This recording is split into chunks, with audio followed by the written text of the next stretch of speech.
Mga senador, kakasuhan. Pangalawa, Marcos, may binigyan ng black eye. Nakaw, ano na naman black eye yan, Marcos. O, nabalitaan nyo ba? Marcos, may binigyan ng black eye. Totoo ba? Di yung ano. Tito Soto, di napigilang sinermonan. Di napigilan, sinermonan si Marbil. Yari ka. Okay? Sige, Marbil, sagutin mo si Tito Soto. Yari ka. Okay, pang-apat, nilaglag ni Cheese. Claire, pinagsabihan sa harap ng lahat. Claire, pinagsabihan sa harap ng lahat. Ayan, okay, yan po magiging topic natin. Dediretso na po tayo agad, di natin napagtatagalin dahil kay Coach Oli, ang bida ay ang balita. Okay, unahin na po natin ito. Mamaya na yung binigyan ng black eye ni Marcos. Ha? Sige, ito muna. Okay? Basahin natin. Ito po yung interview sa Radyo 360 ni Doris Bigornia and Alvin El Chico. Sabi, siguro kung majority ang gusto na umpisahan ng impeachment trial, mas maganda sila ang makipag-ugnayan sa Pangulo. Sila ang sumulat. Ibig sabihin dito ni Claire, di ba sinabi ni President Marcos nyo na hindi siya hindi siya manghihingi ng special session patungkol sa impeachment sa Senado. Dahil naka-break na po ang Senado eh. So, tapos na. Okay? Tapos na ang 19th Congress, tutuloy na lang sa 20th Congress. So sabi niya, hindi ako manghihingi ng impeachment, yan nasabi, ng special session para sa impeachment, yan nasabi ni Marcos. Ang sabi naman ng Senado, hindi kami manghihingi ng special session sa Pangulo unless siya magbigay. So ibig sabihin, nagbabatuhan sila. Sino mauuna? Okay? Or unless iutos ng korte. But as of now, ang sabi ng Senado, per cheese ay sa June na po itutuloy ang impeachment. Ay, sa June na po sisimula ng impeachment. Okay? Sila ang mag-request kahit hindi kumikilos ang Senate President. Ito si Claire, kabago-bago. Pala desisyon. Hindi, may kayabangan to sa utak. Siguro, abogado tapos vlogger, hindi madaldal katulad natin. Ay, nako. Ito naman ang sinabi. Pinahiya ito, ni Cheese. Pinahiya kasi ito yung interview. So, ito ibig sabihin, alam niyang makakarating kay Claire at alam niyang makakarating sa presidente. At alam niyang makakarating kay Lisa na hindi nyo alam ko hindi niyo nalilimutan na ginawang waiter ni Lisa Marcos ito si Cheese Escudero. Hindi naman waiter, 'di ba? Alam mo, uminom siya ng alak, kinuha yung alak ni Cheese, uminom ng alak si Lisa, tapos ibinigay kay Cheese. Parang okay, Senate President, for now, for today, waiter ka muna.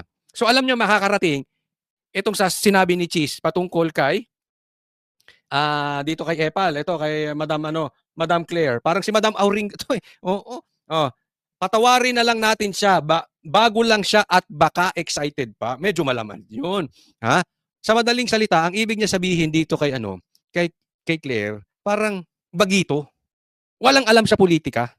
Kaya excited. Yung galawan niyang yun, rookie. It's a rookie mistake. Sa madaling salita, hindi lang diniretso ni Cheese.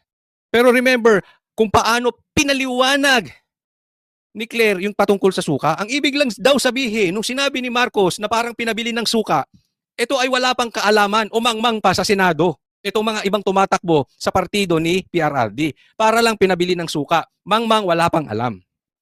Parang ganito rin ang sinabi ni Cheese. Parang pinabili pa lang ng suka, etong si Claire. May pagka-gentleman lang ang pagkakasabi ni Cheese Escudero. Kasi si Marcos, alam mo naman, may bastos talaga yun. So hindi may pagka-gentleman ng banat ni Marcos. Talagang bastos. Ito si Cheese, gentleman. Agree ba kayo sa akin? Doon sa mga nag-agree, sabihin nyo naman dyan. Hindi, pero totoo parang gentleman ang pagkakasabi niya na, eto si Claire, pagpasensyahan na lang natin. Bago lang at baka excited pa. Ano ibig sabihin nun? Mangmang pa kasi yan si Claire. Walang alam yan sa politika, kaya excited pa. Doon sa mga lalaki, kaway-kaway dyan, alam ko marami nga akong kaedad ditong nanonood na lalaki. Diba? Doon sa mga taong bago sa basketball, yung magaling lang sa laro, pero pag liga na, parang excited parati. Hindi yung kilos ng kilos. Diba? Kangkarot kung tawagin. Bakit excited? Walang alam sa liga. Nagigets nyo? Ganito to, pagdating sa politika, kasi iba yung meron kang head knowledge, at meron kang knowledge from the ground. Nag-aalawan ng politiko. Ito, sobrang daldal ni Madam Auring ni Claire. Kaya tuloy, lumabas yung natural. Pinabili ng suka. Mangmang, walang alam. Rookie, baguhan sa politika. Pagpasensyahan nyo na yan. parang hindi namin papansinin yan kami matatagal na sa Senado. Ayan. Nakaligtaan lang siguro niya na siya ang tagapagsalita ng Pangulo. Na anumang sinasabi niya sa mikropono, yan ay galing sa Pangulo. Na duda ko, ang sinabi niya ay kabilang na yun ay galing mismo sa Pangulo. Okay, so talagang diniretso na dito ni ano. Baka yung sinasabi ni Claire, gustong iparating sa akin na dapat tayo ang manghingi ng special session kay Marcos. Binasag niya na rito si Marcos. Bakit? Sinasabi niya, nakakaligtaan niya siguro, anumang sinabi niya sa mikropono, yun ay galing sa presidente. Hindi ako nagsabi nun, ha? Sabi dito sa report na ito. Nakuha ko lang ito. Okay, totoo man tong balita na to o hindi. Attorney Claire, totoo ba yan? Kasi alam nyo, eto yan, ha? Sinabi ni Pangulong Marcos na ayaw di umano niya na magkaroon ng spokesperson. So wala siyang spokesperson. Pero kumuha siya ng vlogger na bagito, na yusik, na daldal ng daldal, na ang trabaho dapat ay PCO, ay dapat parang siya ang naghahatid ng balita sa press. Ano ang magagandang ginagawa ng gobyerno ni Marcos? Ito yung proyekto. Ito yung ating schedule. Ito yung mga future plans. Yung patungkol sa gobyerno, yung magaganda.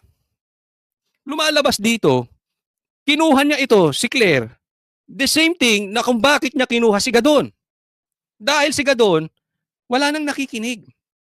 Pansinin nyo, putak ng putak ng putak ng putak ng putak si Gadon. Wala nang media magnet. So ginaya niya yung style ni PRRD. Alam naman natin si PRRD, isa sa nagpanalo talaga kay PRRD vloggers.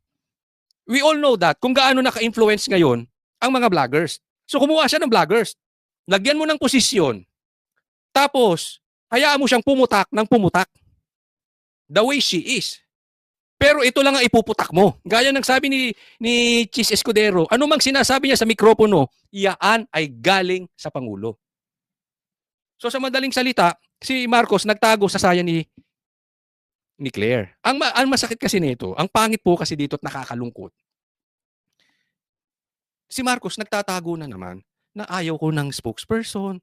Yung bait-baitan, remember this. Kaya marami siyang nabudol. Umamin kayo, yung mga nabudol dito. 'Di ba? Bakit? Kasi tahimik siya eh.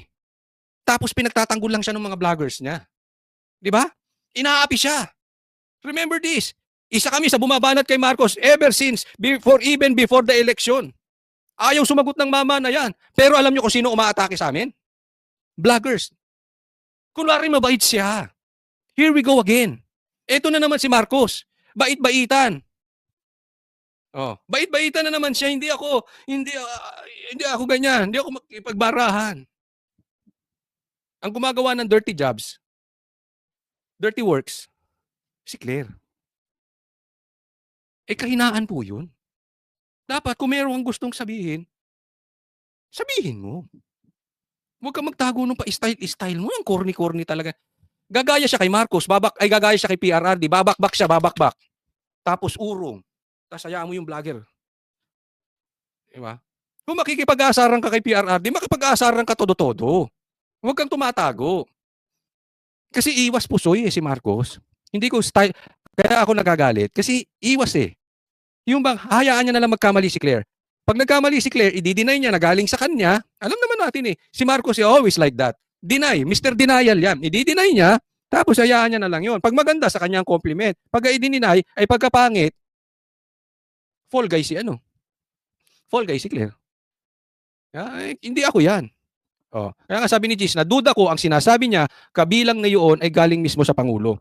Kaya sana lang, sa press, okay? Sa mga nagtatanong sa press, magkaroon naman kayo ng guts na tanungin ninyo patungkol dun sa drug test. Bakit ayaw magpa-drug test ni Marcos pag kinausap nyo si Claire? Tapos, pag na-interview nyo rin si Claire, tanungin nyo rin, yung sinasabi mo ba ay galing sa Pangulo o ikaw lang? Kasi we really don't want to hear her comments. We want to hear the President himself. Siya ang dapat merong say sa mga bagay-bagay dito sa Pilipinas. Hindi ko sino-sinong vlogger na binigyan ng posisyon. So tanungin nyo siya, statement mo ba yan o statement ng Presidente? Para ngayon wag natin sila bigyan ng excuses. Di ba? Harapin niya, wag siyang nagtago, harapin niya si PRRD. tumatago ka sa saya eh. 'Di ba? Medyo ano eh, medyo foul yung galaw na ganyan. Ah, anyway, dati naman na niyang ano yan eh, sa ngayon alam na natin yung mga galawan ni Marcos na ganyan, 'no, and tingnan natin, 'no, yung style nila, kumuha pa sila ng babae, siyempre, 'di ba? Kaya nga inaatake namin eh, dahil siyempre si PRRD being the, former president, hindi niya maatake 'to babae, 'di ba? So, hindi niya masagot. Ganyan po si Marcos. Para 'wag maatake, tago sa babae. O next topic po tayo. I disagree. O yan ang sabi ni Tito Soto. I disagree doon sa dadagdagan ng exemption. Nagtsatsaga kami doon sa hindi busway eh. E di agahan mo ang alis sa pool. Marbil, magpakalalaki ka. Di ba? Nagkamali ka eh. Ano ka ba, Diyos? Normal naman sa tao na nagkakamali. Ba't hindi ka na lang mag-apologize? Di ba? Sabi, gawain. Ikaw ba eh, lalaki?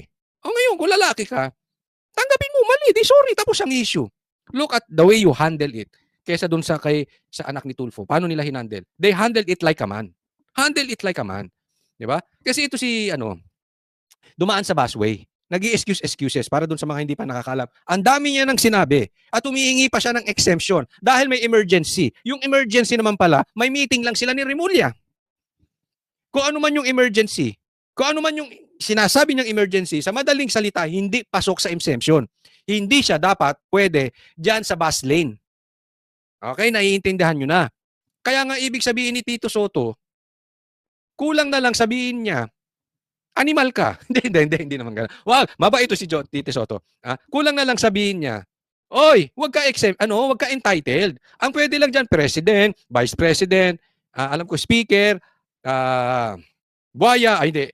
Isa yun, speaker buhaya. Hindi, iba yun. Senate president at saka chief justice. Tsaka yung may mga exemption na iba. Pero hindi kasama yung nagmamadali dahil may meeting na PNP chief. So ibig sabihin kami nga senador eh, may mandato. Alam mo ba magkano sinasahod ni Tito Soto? Alam mo ba ang dami ng pera niyan? Ikaw, gaano ba kadami pera mo, Marbil? Usapan ba ito ng paramihan ng pera? Hindi. Hindi po yun ang ibig sabihin. Pero ibig ko sabihin po, wag ka namang entitled. Yung senador nga eh, nagpapabara sa traffic. Nagtsatsaga sila doon. Di ba? Ilang taong ka na ba, Marbil? Di ba? Ako kasi alam ko, bata pa ako, traffic na eh. Hanggang ngayon, traffic pa rin. So dapat ikaw mag-adjust. Hindi mo pwedeng sisihin yung traffic. Mag-adjust ka rin, ha? Ngayon sabi ko, tanggapin mo na hindi ka Diyos, na nagkakamali ka, mag-apologize ka na lang, huwag ka nang humingi ng exemption. Parang magpapagawa ka pa ng batas para ma-exempt ang PNP chief. Di ba? Tapos ang issue. Pinahaba mo. Alam mo sino nagpapahiya sa sarili mo? Ikaw. Napakataas ng tingin mo sa sarili mo. Agahan mo ang alis. O, sila nga nagtsatsaga, senador. Pero parang ayoko maniwala. Ano naman, ba't ayaw maniwala na nagtsatsaga mga senador? May mga convoy. Oo, nakawangwang yan. Hindi ko sinasabi ha. Hindi ko sinasabing si Tito Soto. Malamang hindi si Tito Soto. Pero malamang yan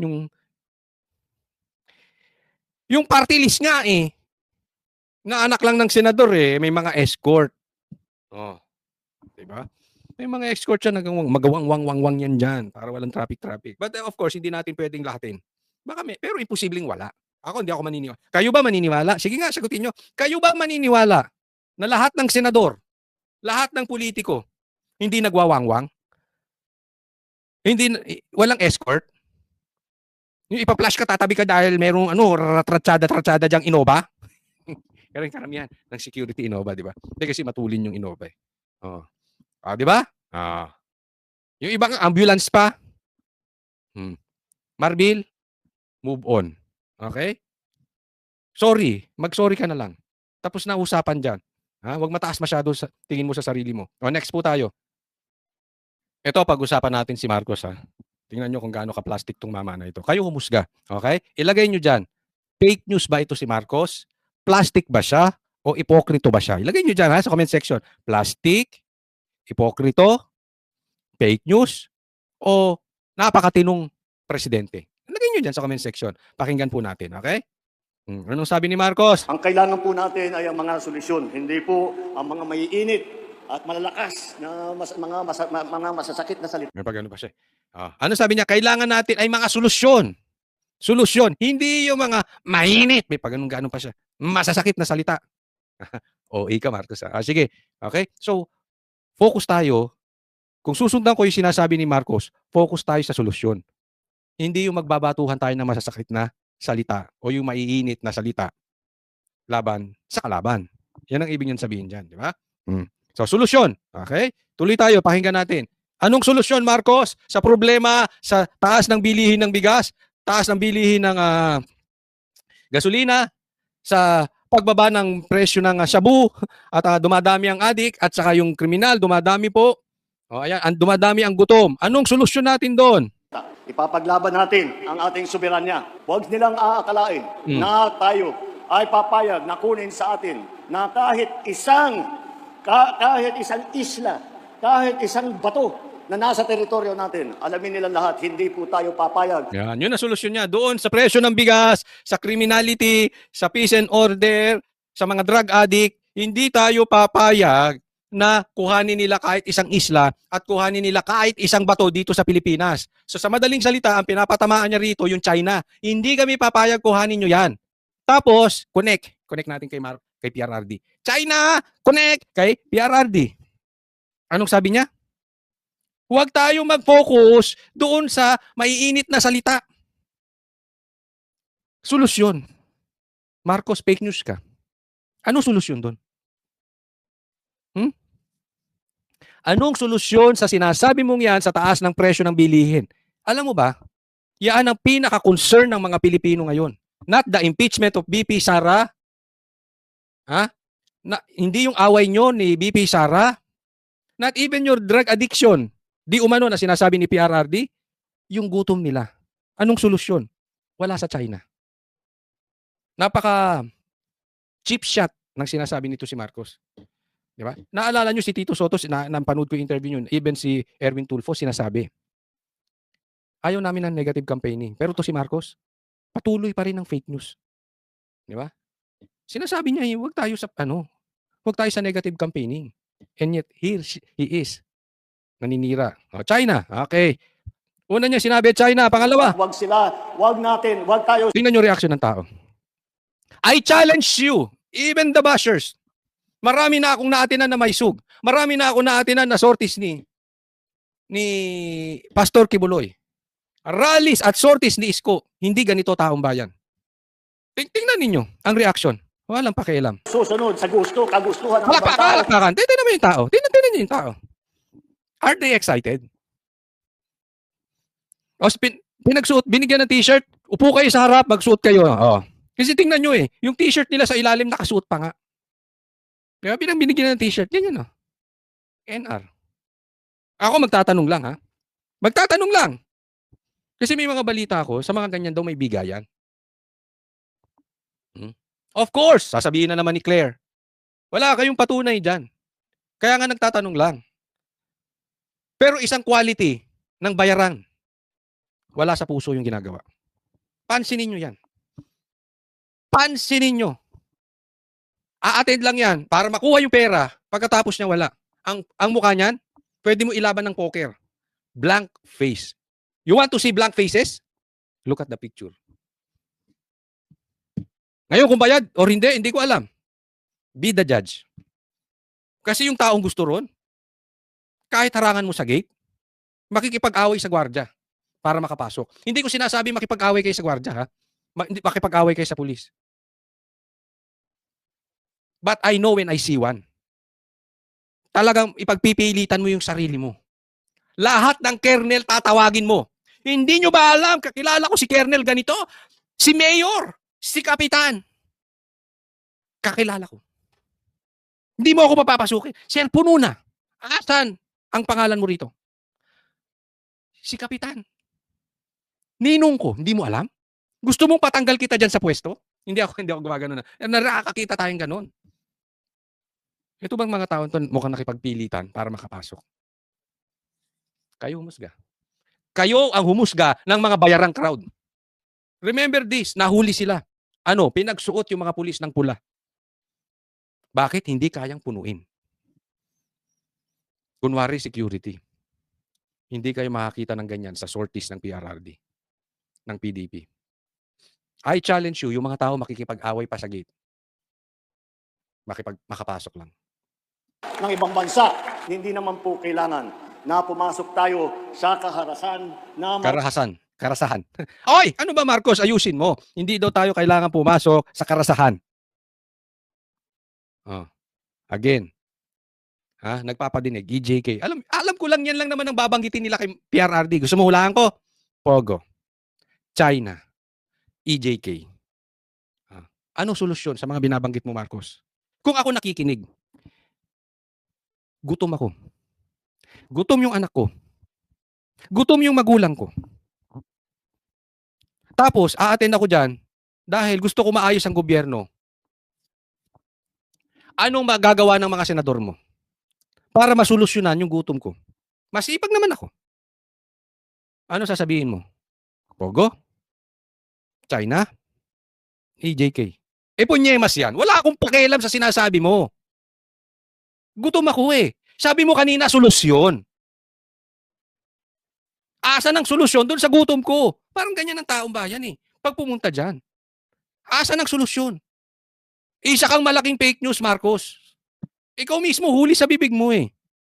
Kaya ito si Marcos dapat hindi talaga to nagsasalita. Dapat talaga to tumatago kay Claire. Kasi wala tong sinabing tutugma. Katatapos lang ng sabi niya, parang sinuntok niya sarili niya.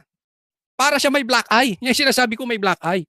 Blinakayan mo sarili mo, Marcos. Sinuntok mo sarili mo, Marcos. Pero teka muna. Kasi may kumakalat na chismis.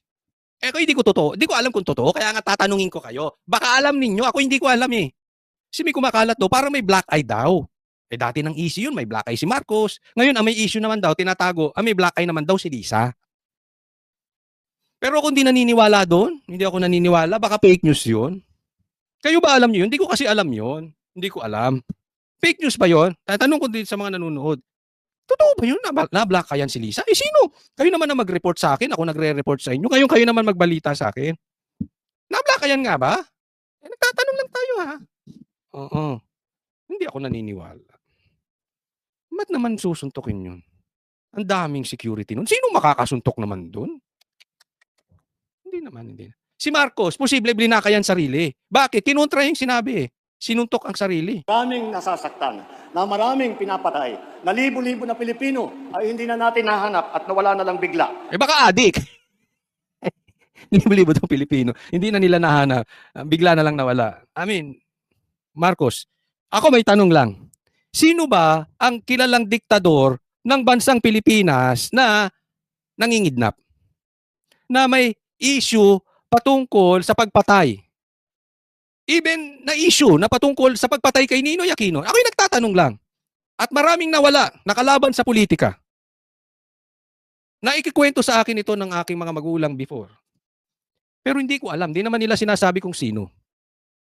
Sino ba yun, Marcos? Kasi sinasabi mo ritong pagpatay at biglang nawawala. Yung sinabi ba sa akin ng mga magulang ko dati, na dating-dati pa nung ako'y bata, at yung sinasabi mo, pagpatay ay isang tao. Tinatanong ko lang, Marcos. Baka naman iisang tao yun. Sa mga manonood, sa tingin nyo, sino kaya iyon? Tuloy po tayo. May tamang paraan para tiyakin ang kapayapaan at kaayusan. Yun ay sa pamamagitan sa buo na suporta sa ating mga kapulisan, sa ating mga local government. Anong kapulisan? Suporta sa kapulisan. Yung kapulisan, ginawa mong rallyista. Sinuhutan mo ng pulang uniform. Pinapasok mo sa KOJC, tagal nila doon. 16 days. Units. Dahil sila po ang talagang namamahala na matiyak na maganda ang takbo ng buhay, na ligtas ang ating mga kababayan at hindi sila kailangan mag-alala na sila'y masasaktan. Hindi sila kailangan Ano ka ba? AI? Hindi daw sila kailangan mag-alala. Sige. Sila'y mananakawan, sila ay papatayin. Hindi natin Sino bang magnanakaw? Sabi, hindi sila mag-aalala na sila ay nanakawan at papatayin. Sino bang magnanakaw? Huwag nyo masyadong pansinin yung mga magnanakaw na pipitsugin. Alam nyo kung anong nakakatakot na magnanakaw? Yung nakabarong. Oo. Yung linisan na nakabarong na buwaya, ay kung makapagnakaw, hindi magnanakaw yan ng cellphone. Nanakawin sa inyo kinabukasan mo. Bilyon kung magnakaw. Milyon. Narinig nyo na ba yung 30-30? 30? Ah. Kada putak 30. Nadinig nyo na yon. Ako hindi pa. Kailangan umasa sa mga illegal na mga gawain kagaya po ng pogo. Kita nyo na? Okay. Balik tayo dun sa halimbawa ko. Halimbawa, ikay nakikinig at ikay gutom. Anong pakialam ko dyan sa pogo-pogo mo? Ang gusto ko marinig, kailan nyo aayusin? Yung presyo ng bigas. Kailan ka magbibigay ng maraming trabaho sa Pilipinas? Ano ang madudulot ng mga senador mo na batas para maiwasan natin ang korupsyon? Dahil korupsyon ang number 1 problema natin. Katulad nung bumagsak na tulay, bilyon po ang ginastos, gumuho lang. Flood control projects na ginastosan ng bilyon, anong nangyari dumating ang baha? Patay yung mga tao. Ginastosan na ng bilyon, patay pa. Why? Because of corruption. It's not because of El Nino o La Nina. O yung sinasabi nilang nag-change ang weather. That is an excuse coming from a stupid idea. Na ginawang pugad ng pagsasamantala sa ating mga kababaihan, naging pugad ng karahasan. Kaya po tayo binan na po natin yan at hindi po tayo papayag na babalik yan dahil nakita na natin na napakasama ang nangyari sa ating mga kababayan dahil po dyan sa Pogo. Palakpakan naman, napakalinis ni Marcos talaga. Napakalinis ni Marcos. Palakpakan natin ang pinakamalinis na bagong Pilipinas. Napakalinis na walang kaduda-dudang hindi sangkot sa droga. Palakpakan natin si Marcos. Di ba? Blinakayan mo yung sarili mo. Salita-salita ka pa. Ang solusyon po ay hindi sa mga illegal na gawain. Ang solusyon po ay nasa tunay na trabaho, nasa magandang kabuhayan at suporta sa maliliit at sa mga nangangailangan. Ayan, kita mo? Nasa solusyon, nasa dulo. Paano mo gagawin? Here you are again. Naalala nyo anong pinangako sa inyo nagmamana ito at yung iba sa inyong nanonood sa akin ay naniwala. Hindi ko po kayo sinisisi ha. Welcome to my channel. Kaya lang, pinapaalala ko lang para hindi na naman tayo mabudol. Okay? Anong style nito? Mangangako ng generic. Anong pangako nito? Unity. Magkakaroon tayo ng pagkakaisa. Napaka-generic na ng pangako mo. Hindi pa natupad. Watak-watak nga kayo. Pagkakaisa na nga lang ang pangako mo. Walang kwenta. Ayan. Wag po kakalimutan mag-subscribe po kayo sa YouTube channel ko, Coach Oli News PH, at itong bagong channel, Coach Oli News 2. Okay? Konting lambing po dun sa mga hindi ko pa po subscriber. Puntahan nyo rin yung bago kong Facebook, Coach Oli News 2, at yung bago kong TikTok, Coach Oli News 2. Kasi po yung una kong Facebook, naka-shadow ban po tayo kay Facebook. Kontrolado ng mga NPA siguro yun. Pasuportahan natin. Hindi ko na po, mahaba na po masyado yung ating video. Hindi ko na po ma-discuss. Next topic na lang po, next vlog na lang po yung patungkol sa Senado. Para sa Diyos at Pilipinas nating mahal. God bless everyone. Maraming salamat po.